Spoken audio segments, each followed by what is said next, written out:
Kita berbeda, berbeda suku, bahasa, budaya, juga agama.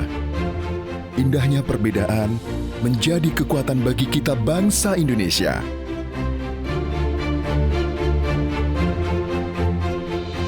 Perbedaan bersemi indah dari Sabang sampai Merauke menjadi identitas bangsa Indonesia di mata dunia. Keberagaman juga meningkatkan persatuan dan toleransi pada masyarakat.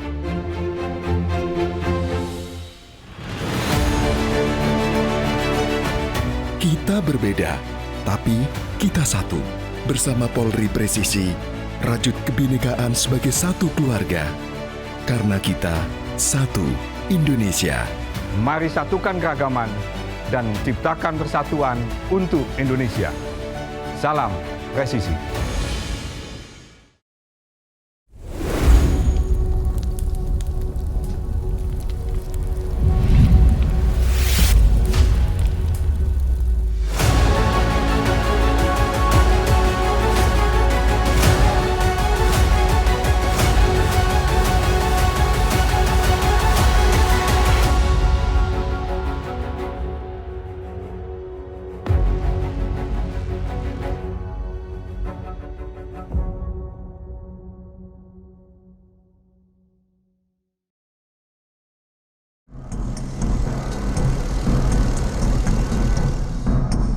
Salah satu kunci berakhirnya masa penjajahan Belanda di Indonesia terjadinya pertempuran dahsyat yang tercatat dalam sejarah pada akhir Februari hingga pertengahan Maret 1942.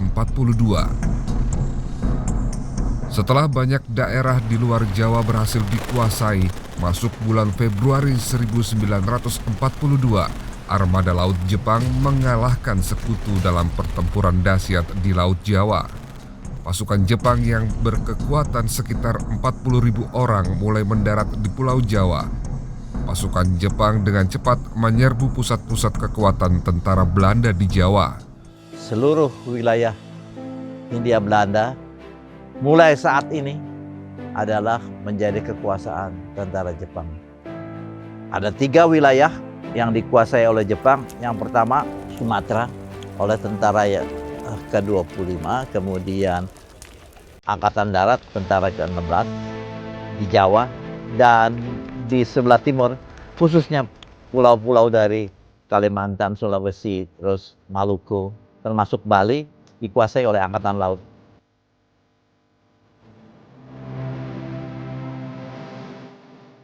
Semarang pun bisa dikuasai Jepang pada 6 Maret 1942.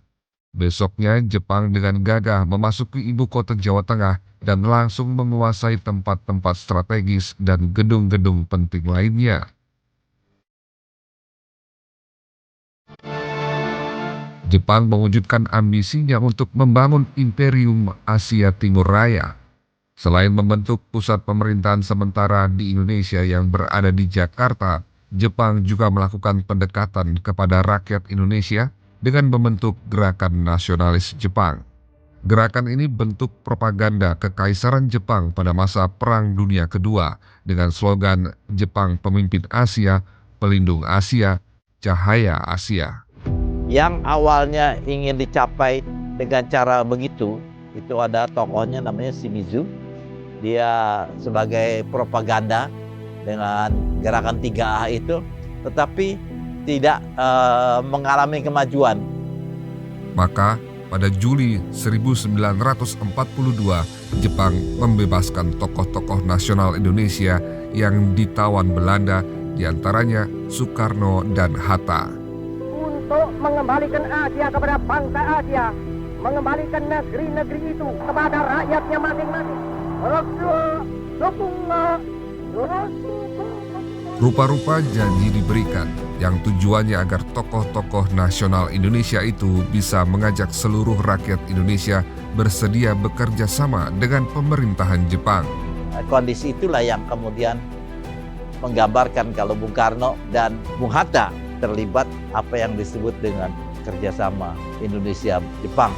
Dan mereka berada di dalam situasi yang tidak jelas ya. Tetapi ketika itu Bung Hatta yang terutama bercerita bahwa saya sebatas sebagai penasehat pemerintahan dan dia tidak setuju kalau ada orang Jepang di dalam kantornya.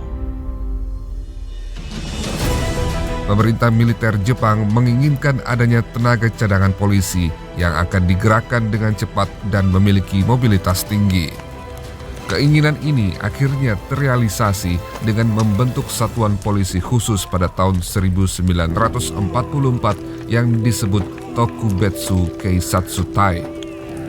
Satu-satunya polisi yang terlatih, berdisiplin tinggi, terorganisasi dengan rapi, dan memiliki persenjataan yang cukup hingga mampu berperan dalam bidang keamanan dan ketertiban masyarakat dan sekaligus di front tempur. Mau nggak mau pihak Jepang juga akhirnya agak gampang ya melihat bahwasanya kemerdekaan ini berlangsung dengan cepat. Padahal pihak Jepang itu sudah menyerah kepada sekutu resmi tanggal 15 Agustus. Akibatnya terjadi kekosongan, vacuum of power. Pihak sekutu belum berkuasa, pihak Jepang itu sudah kalah perang. Maka kesempatan itu dipergunakan oleh pemerintah Indonesia untuk melaksanakan proklamasi kemerdekaan. Alhasil kondisi ini menimbulkan chaos. Kondisi-kondisi di mana tidak ada kekuasaan di masing-masing daerah, termasuk di Semarang. Ketika itu yang memiliki perangkat kombatan, kemiliter, perlawanan bersenjata itu hanya pihak polisi saja. Belum ada, jangan dibayangkan tentara udah memiliki senjata, belum. Jadi pada saat itu bisa digambarkan kalau Tokubetsu dalam persoalan ini bisa dianggap sebagai kekuatan satu-satunya yang memiliki persenjataan yang bisa diandalkan. Berita proklamasi itu dengan cepat tersebar hingga di seluruh kota Semarang dan sekitarnya. Bangkitnya arus gerakan kuat untuk menggantikan bendera Hinomaru dengan sang saka merah putih. Tokubetsu Keisatsutai yang pada saat itu masih dipimpin oleh seorang Jepang bernama Kawahara. Saat itu kebetulan tidak dilucuti, berbeda dengan peta ya. Kalau peta itu kan dilucuti persenjataannya. Makanya dengan situasi tersebut, Pak Bambang merasa bahwa posisi pasukan istimewa itu sangat strategis karena mereka memiliki senjata yang lengkap, gitu kan. Makanya dengan pendekatan yang persuasif supaya Kawahara menyerahkan saja pasukan kepada pihak Republik, kepada dia.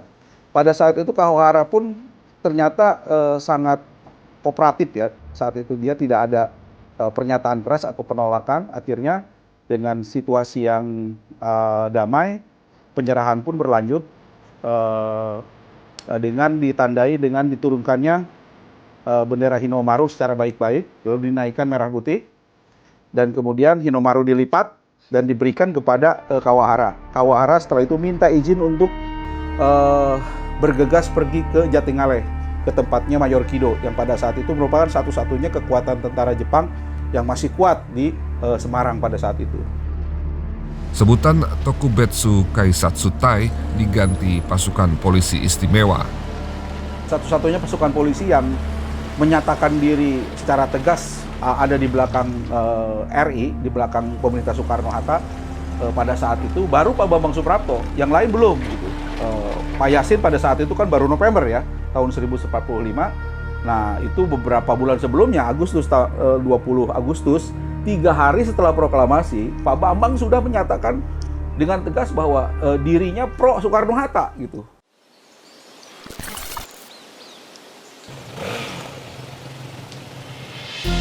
Indonesia adalah paru-paru dunia, menjadi rumah bagi beragam flora dan fauna.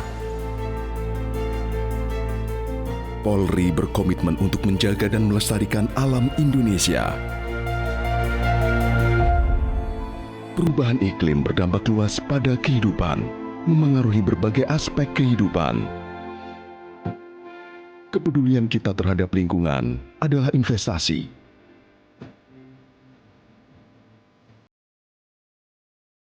Menjadi warisan terbaik untuk Bumi Pertiwi.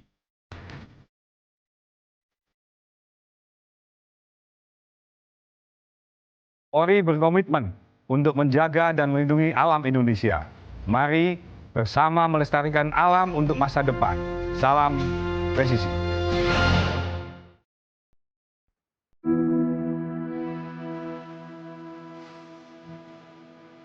Jepang memang salah perhitungan. Yang awalnya dia membentuk Tokubetsu Kei Satsutai untuk melindungi kepentingan mereka. Ternyata setelah merdeka, anggota-anggota polisi istimewa atau Tokubetsu Kei Satsutai yang dari orang Indonesia itu berbalik 180 derajat mendukung kemerdekaan RI. Orang-orang Jepang merasa itu sebagai waktu-waktu yang sangat menakutkan gitu. Bukan hanya sipil saja, tetapi militer pun ketika kelihatan berkeliaran di kota Semarang, pasti itu akan dikerubuti. Akan tiba-tiba akan ada orang yang mengepung mereka gitu. Jadi bayangkan ada 3 orang Jepang misalnya berkeliaran di sekitar kota, lalu dikepung oleh sekitar 50 orang atau 100 orang. Pasti sudah dipastikan 3 orang Jepang itu tidak bisa apa-apa. Dan senjata mereka pasti terampas. Nah pada saat itu memang belum ada perintah untuk membunuh Jepang. Ketika para pemuda menemukan orang-orang Jepang di jalanan, mereka hanya merampas senjatanya saja. Tidak sampai membunuh mereka.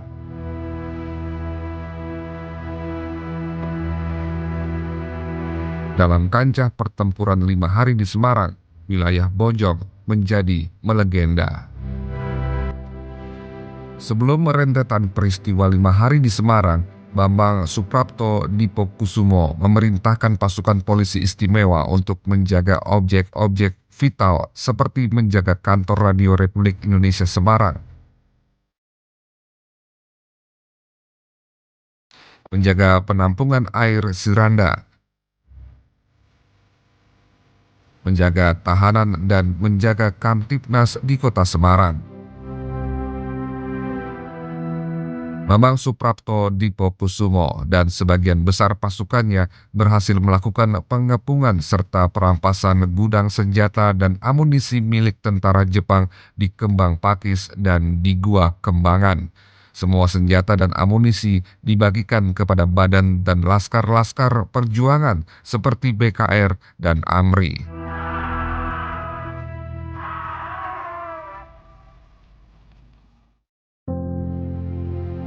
Pada tanggal 7 Oktober 1945, pasukan polisi istimewa di bawah komando Bambang Suprapto Dipokusumo bersama para pejuang menyerbu markas Kido Butai di Jatingalih.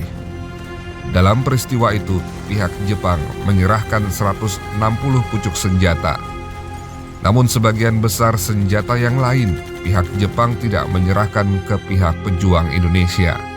Mereka menemukan bahwa senjata-senjata itu ternyata sudah tidak layak lagi dipakai gitu, dan ketika diperiksa memang tidak ada pelurunya.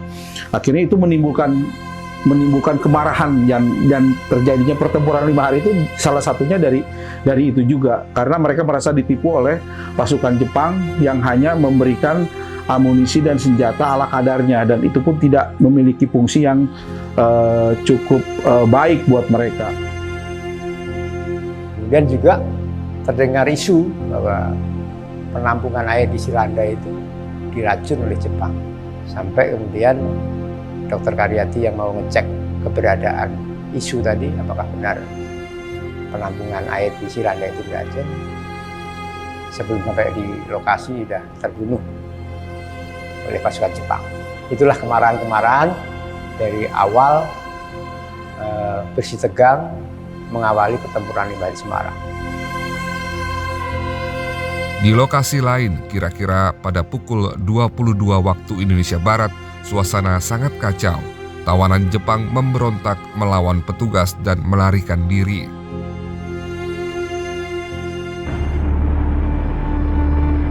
Pada tanggal 15 Oktober 1945 dini hari, pasukan tentara Jepang Kido Butai Jatingalih mulai bergerak melaksanakan gerakan kilat menguasai kota Semarang.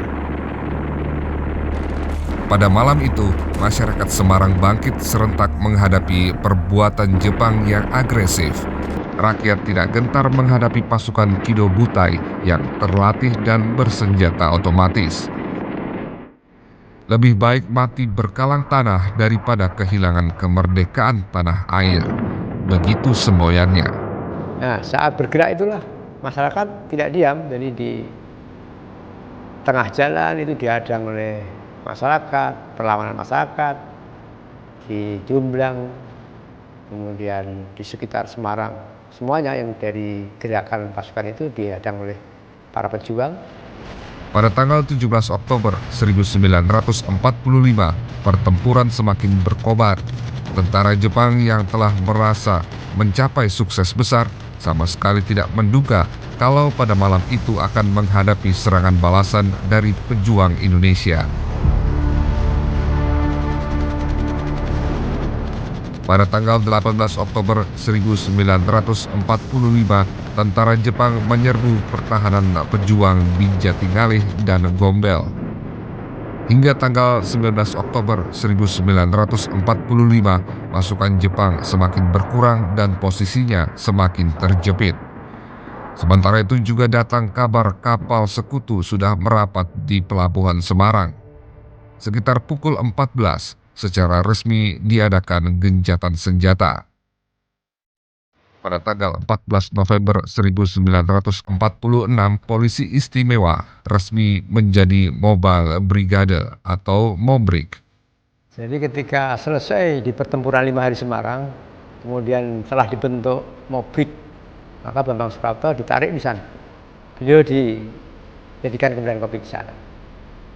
Nah, kemudian ketika itu dia menghadapi agresi Belanda pertama di Banyumas. Perjuangan Bambang Suprapto di Pokusumo terus bergerak hingga mengatasi kerusuhan oleh Partai Komunis Indonesia. Peran perjuangan pasukannya terus berlanjut bergerak di berbagai wilayah tanpa henti, melakukan tugas operasi pembersihan pemberontakan di Jawa Timur dan Jawa Tengah. Saat itu Pak Bambang mencanangkan program untuk melakukan long march dari Banyumas ke Jakarta. Namun di tengah jalan, pada saat mereka pas di Cilacap, situasi ternyata membuat rencana itu berubah gitu. Apalagi terlebih ketika pasukan Pak Bambang Suprapto secara tiba-tiba diserang di wilayah Boja. Dan itu menimbulkan korban yang cukup banyak. 16 orang anggota Polri, Mobrik itu meninggal, 2 orang sipil yang ikut mereka pun menjadi korban. Jadi 18 orang meninggal. Dan itu membuat mereka mundur ke arah Majenang. Dan di Majenang inilah kemudian Pak Bambang Suprapto pasukannya bertemu dengan Amir Fattah. Secara diam-diam, Amir Fattah melalui Majelis Islam menyusun kekuatan Tentara Islam Indonesia dan Darul Islam. Amir Fattah memutarbalikkan fakta mengenai pemerintah Republik Indonesia. Awalnya sebagai saudara gitu ya, biasa salaman, kemudian pakaikan perjuangan. Tetapi di akhir itu dengan tiku muslihat tadi, tahu-tahu tadi ditangkap. Sebulan kemudian Pak Bambang Suprapto menjadi tawanan yang terus dibawa-bawa oleh gerombolan Darul Islam ini. Hingga 28 Mei 1949, beliau gugur sebagai pahlawan, dibunuh secara tipu muslihat dan biadab oleh Amir Fattah.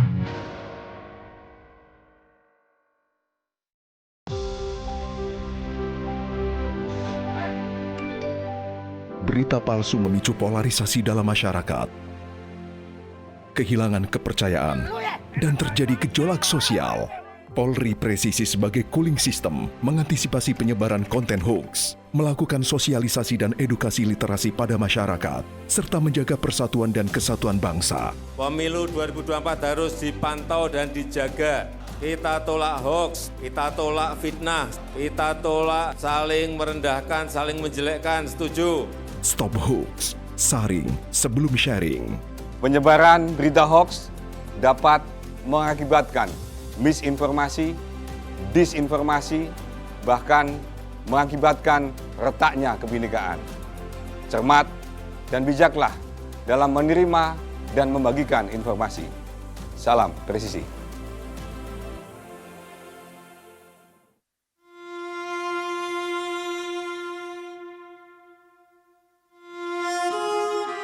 itu ada sabun kode. Caranya kode. Kalau pakai di sini, ini sabunnya ada di sini. Takut nanti ada patroli Belanda begitu.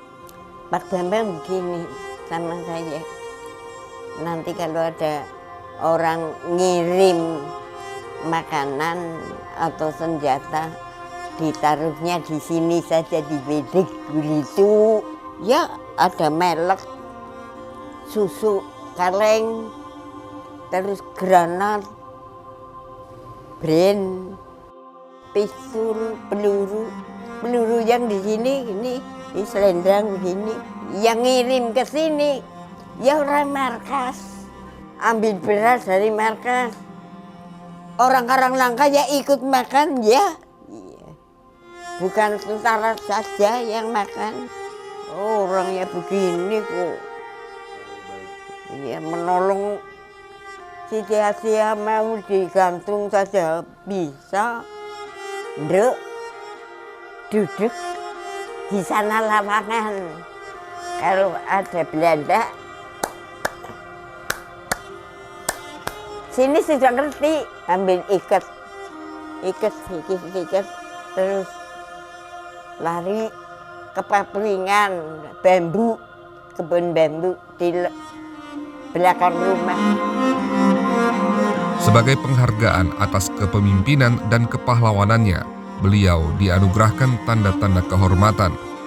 Komisaris Polisi Tingkat 2 Raden Mas Bambang Suprapto Dipokusumo lahir di Batang tahun 1920. Ayahnya bernama Raden Mas Adipati Aryo Dipokusumo sebagai Bupati Batang dan ibunya Raden Ayu Sriati. Komisaris Polisi Tingkat 2 RM Bambang Suprapto Dipokusumo menikah dengan Raden Ayu Sukarni Sukarman, anak dari Bupati Purwodadi. Beliau dikaruniai 2 orang putra dan 1 orang putri, yaitu Raden Mas Soekarno Ediono, Raden Mas Haryono Ediarto, dan Raden Ayu Farida. Dari ketiga putra-putrinya tersebut, beliau dianugerahi 11 cucu. Awal pendidikannya bermula tahun 1927 di ELS.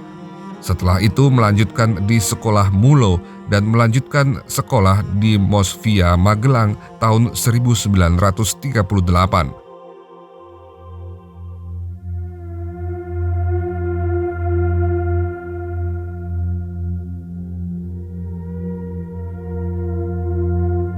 Saya jarang ketemu dengan ayah saya karena ayah saya di front terus. Saya anak pertama, ibu saya sedang hamil dan punya anak kecil.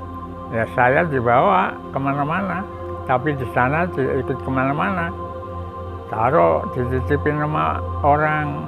Tidak begitu banyak yang saya bisa ceritakan karena saya sendiri masih kecil juga ya. Tapi yang ditinggalkan oleh beliau adalah semangat perjuangan, ya, tanpa pantang menyerah, tidak mementingkan diri sendiri. Nama saya itu baru 2 bulan setelah saya lahir, saya baru diberi nama, juga tidak langsung dari ayah saya sendiri. Jadi ayah saya berkirim surat, meninggalkan surat yang diantar oleh salah satu anak buahnya. Saya bangga. Dia tuh mengorbankan semua harta benda dan apa yang dia punya, jiwanya itu untuk negara itu. Saya merasakan, saya bersyukur saja karena ayah saya itu ternyata meskipun dia meninggalkan kita semua, tapi semangatnya itu yang selalu saya pegang. Ibu saya kan ngungsi di Wonosobo dengan adik saya. Nah pada waktu itu ibu saya pindah naik kereta api dari Wonosobo. Jalan kereta apinya itu persis di pinggir jalan gitu. Jadi bisa ya sampai dadah, ya lambaikan tangan olehkan ibu saya sama adik saya, dadah-dadah di jendela, makanya kita di mobil. Pada waktu serangan Belanda itu kan sirena berbunyi itu. Nah kita bersembunyi di tempat sampah. Ya, tempat sampah ya, lubang sampah. Ibu saya sering menyatakan karena suaminya itu kan semangat perjuangannya itu ya kadang-kadang melampaui batas. Kalau nengok istrinya hanya sebentar, terus pergi ke pasukannya lagi. Apa untuk ini ya mengatur ini apa itu dengan anak-anak buahnya. Beliau itu cinta dengan anak buahnya memang.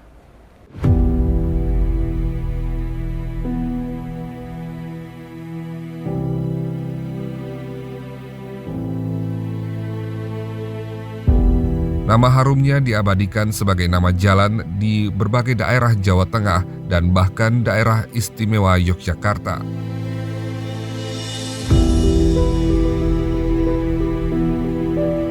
Komisaris Polisi Tingkat 2 Raden Mas Bambang Suprapto Dipokusumo berhak dimonumenkan sebagai pejuang. Komisaris Polisi Tingkat 2 Raden Mas Bambang Suprapto Dipokusumo memiliki andil yang sangat besar dalam perjuangan merebut, mempertahankan, dan mengisi kemerdekaan Republik Indonesia.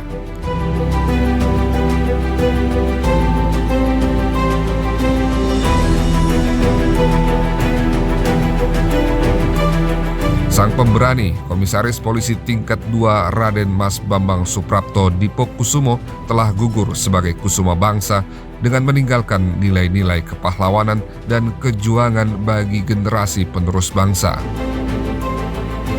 Jiwa raganya dianugerahkan sepenuhnya untuk bangsa dan negara.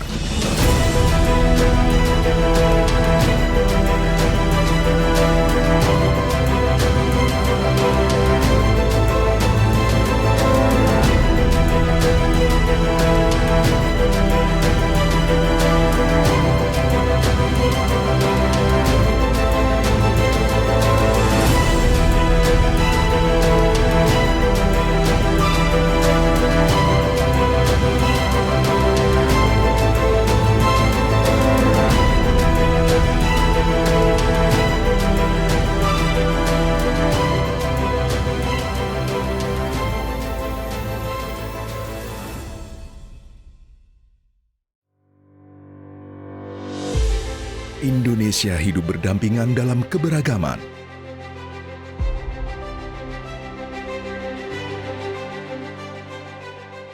Sebagai bangsa majemuk, terpenting adalah merawat kebinekaan. Toleransi menjadi kunci dalam menyatukan perbedaan, menciptakan persaudaraan antar sesama. Mari kita wujudkan mimpi bersama, hidup berdampingan dalam kedamaian dan penuh cinta. Demi satu Indonesia.